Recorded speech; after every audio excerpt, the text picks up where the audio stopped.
Gender fluidity എന്ന് പ്രേക്ഷകർ കേട്ടിട്ടുണ്ടോ? എന്താണതെന്ന് അനുഭവിച്ചിട്ടുണ്ടോ?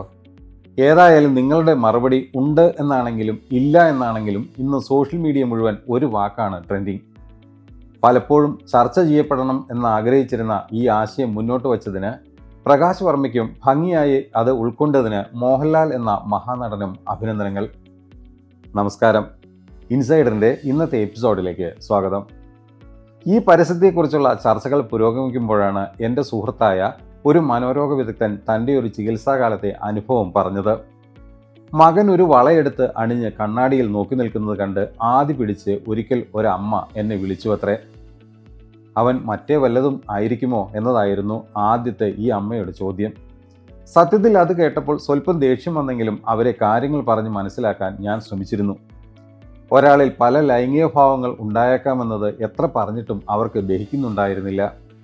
ജനനസമയത്ത് ആൺ അല്ലെങ്കിൽ പെണ്ണ് എന്ന് രേഖപ്പെടുത്തപ്പെട്ട് കഴിഞ്ഞാൽ പിന്നെ ആ വ്യക്തിത്വത്തിൽ നിന്ന് അല്പം പോലും വ്യതിചലിക്കപ്പെടാൻ അവകാശമില്ല എന്നത് സമൂഹത്തിൻ്റെ ഒരു ചട്ടമാണ്. എന്നാൽ ഒരു മനുഷ്യൻ്റെ ഉള്ളിലെ ലൈംഗികത സമയം കൊണ്ടോ സാഹചര്യങ്ങൾക്കനുസരിച്ചോ മാറിക്കൊണ്ടേയിരിക്കുന്ന ഒന്നാണ്. ചിലപ്പോൾ അത് അവരുടെ ലിംഗവ്യക്തിത്വമായി രൂപപ്പെടാം, അല്ലെങ്കിൽ അത് മോഹൻലാൽ ഈ പരസ്യത്തിൽ ചെയ്തു വച്ചതുപോലെ ചില ലിംഗ ആവിഷ്കാരങ്ങളിൽ അഥവാ ജെൻഡർ എക്സ്പ്രഷൻ പ്രകടമാക്കിയേക്കാം. ജെൻഡർ ഫ്ലൂയിഡായ ഒരു വ്യക്തി അവരുടെ ജീവിതകാലത്ത് ആൺ പെൺ ലിംഗഘടകങ്ങൾ ഒരേ സമയം പ്രകടിപ്പിച്ചേക്കാം. ഇവിടെ ഈ പരസ്യത്തിൽ ജൈവപരമായി പുരുഷനായ വ്യക്തിയിലെ സ്ത്രൈണതയെ ഉണർത്തുന്നത് അദ്ദേഹത്തിൻ്റെ കണ്ണിലുടക്കുന്ന ആഭരണങ്ങളാണ്. സ്ത്രീഭാവത്തെ പരസ്യമായി പ്രകടിപ്പിക്കാൻ കഴിയാത്തതുകൊണ്ട് തന്നെ ഈ ആഭരണങ്ങളുമായി അദ്ദേഹം കാരവാനിലേക്ക് പോകുന്നു. അവിടെ കയറി ചെല്ലുന്ന പ്രകാശ് വർമ്മയ്ക്ക് മുന്നിൽ അനാവരണം ചെയ്യപ്പെടുന്നതാണ് മോഹൻലാൽ എന്ന അതുല്യ നടൻ്റെ അസാമാന്യ പ്രകടനം.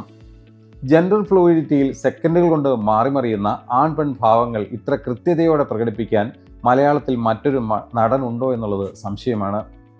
മോഹൻലാലിന് ശേഷം ഒരുപക്ഷെ മനോജ് കെ ജയനോ വിനീതിനോ ഇത് ചെയ്യാൻ കഴിഞ്ഞേക്കുമെന്ന് തോന്നുന്നു.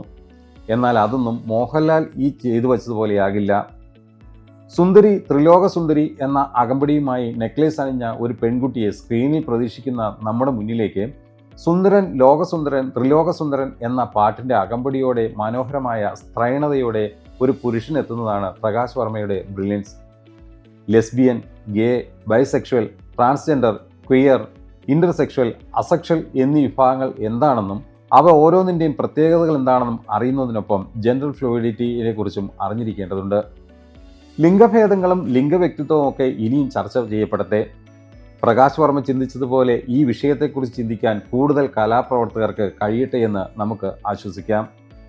ഏതായാലും ഈ പരിപാടിയുടെ പിന്നാലെ സദാചാരക്കാർ രംഗത്തിറങ്ങുമോ എന്നുള്ള ആശങ്കയും എനിക്കുണ്ട്.